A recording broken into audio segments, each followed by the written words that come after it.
Assalamualaikum warahmatullahi wabarakatuh. Perkenalkan, nama saya Hari Isdianto dengan NIM 0702202093.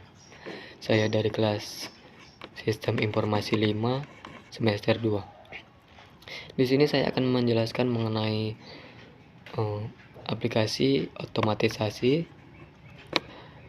Baiklah, langsung saja kita ke aplikasi yang pertama, yaitu aplikasi word processing.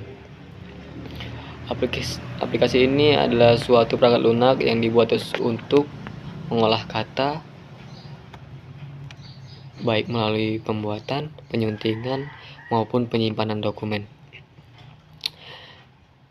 Definisi dari aplikasi word processing ini yaitu mengolah kata atau memproses kata yang sehari-hari dikenal dengan kegiatan mengetik.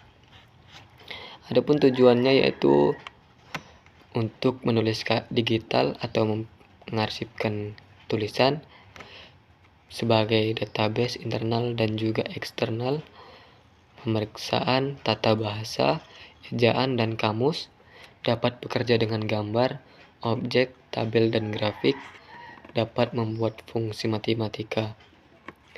Adapun kelebihan dan kekurangan dari word processing ini yaitu kelebihannya bisa mengolah kata dan kekurangannya itu tidak bisa menghitung angka. Langsung saja kita ke aplikasi yang kedua, yaitu electronic mail. Electronic mail itu biasa disebut dengan email, yaitu surat menyurat dalam internet. Email banyak digunakan karena alasannya mudah dikirim dan cepat sampai tujuan.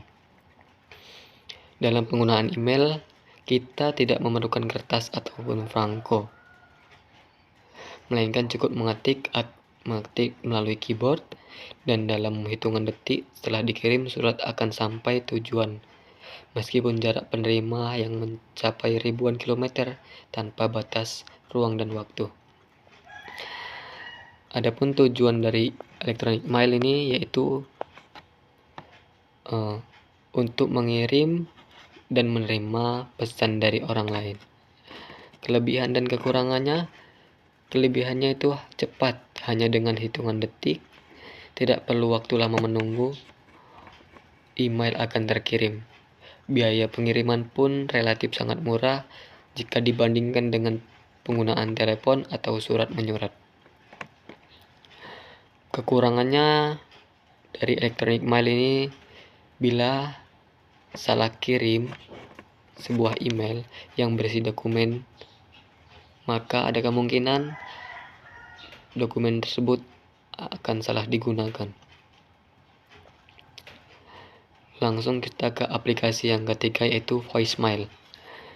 Voicemail biasa disebut dengan pesan suara atau bank suara, yaitu suatu sistem berbasis komputer yang kemungkinan pengguna dan pelanggan untuk bertukar pesan pribadi, untuk memilih dan memberikan informasi suara, dan memproses transaksi yang berhubungan dengan individu, organisasi, produk dan jasa menggunakan telepon biasa.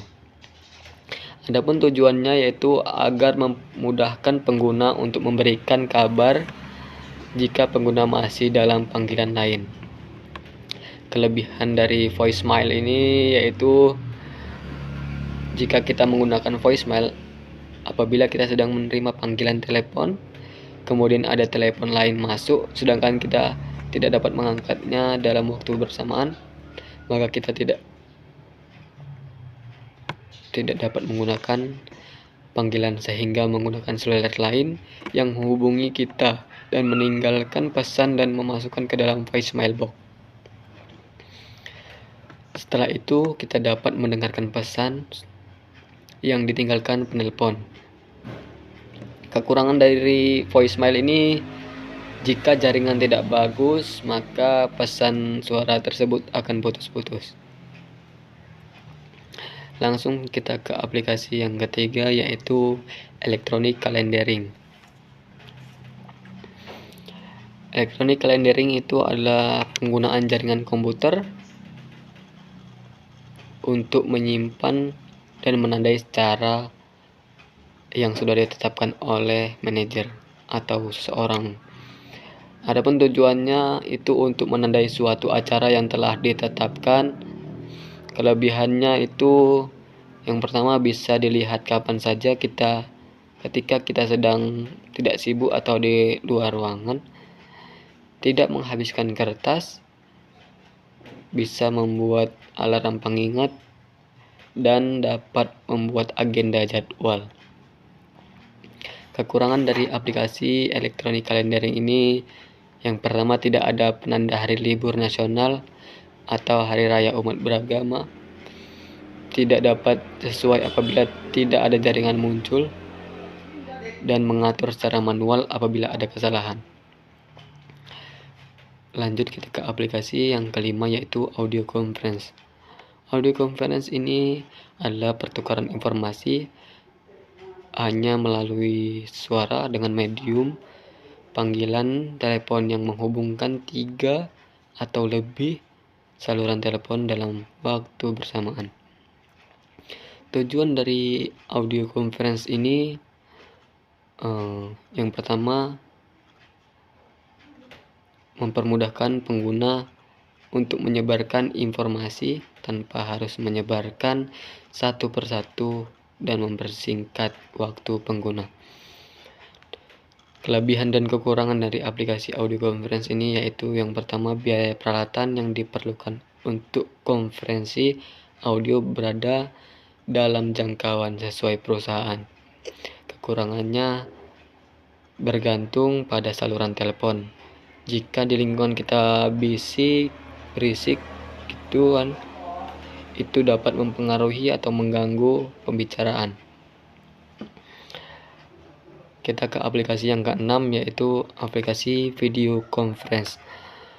Aplikasi ini merupakan teknologi yang membuat seluruh penggunaannya berada dalam tempat yang berbeda dan melakukan pertemuan secara virtual tanpa tatap muka.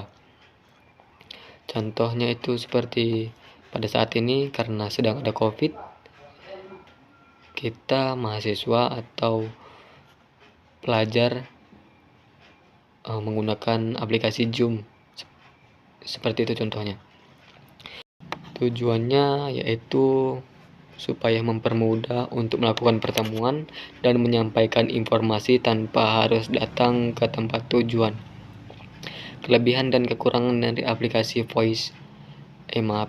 dari aplikasi video conference ini yaitu kelebihannya yang pertama, hemat waktu karena kita berada di tempat, tidak harus ke tempat tujuan. Yang kedua itu hemat uang.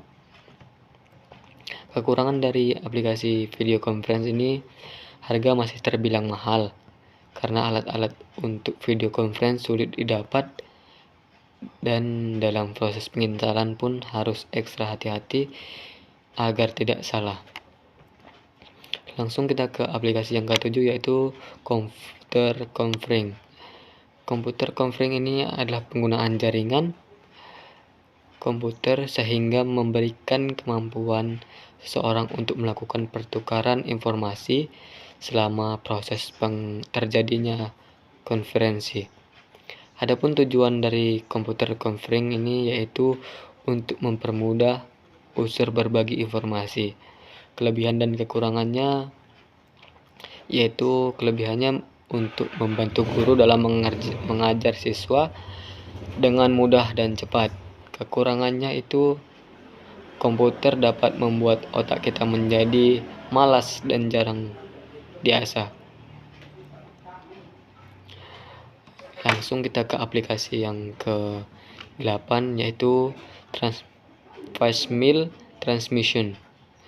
Aplikasi ini yang biasa disebut aplikasi fax adalah penggunaan peralatan khusus yang dapat membaca tampilan dokumen pada ujung channel komunikasi dan membuat salinan atau copy di ujung yang lain. Tujuan dari aplikasi voice mail transmission ini untuk menampilkan dokumen pada ujung channel. Kekurangannya itu biaya operasionalnya yang lebih murah, kualitas fax yang sangat baik, bisa mengirim dari jarak jauh. Itulah kelebihannya. Kalau kekurangannya itu kalah canggih dengan email, mahalnya biaya yang dikeluarkan bila dibandingkan dengan email. Kita lanjut ke aplikasi yang ke-9, yaitu video text. Video text adalah penggunaan komputer untuk tujuan memberikan materi tampilan tekstual pada layar CRT. Tujuannya untuk mempermudah user untuk menyampaikan materi, dan kelebihan dan kekurangannya itu video text memiliki kemampuan yang lebih baik, termasuk dalam kecepatan menangkap informasi, menyediakan konten interaktif, dan menampilkan di televisi sehingga biasa menggunakan modem untuk mengirim data di dua arah. Kekurangannya itu menyajikan informasi dalam jumlah halaman yang terbatas. Langsung ke aplikasi yang ke-10, yaitu Image Stroke and Retrieval. Aplikasi ini adalah cara menyampaikan dokumen dalam bentuk image atau gambar untuk mempermudah proses penginputan dokumen yang terlalu banyak.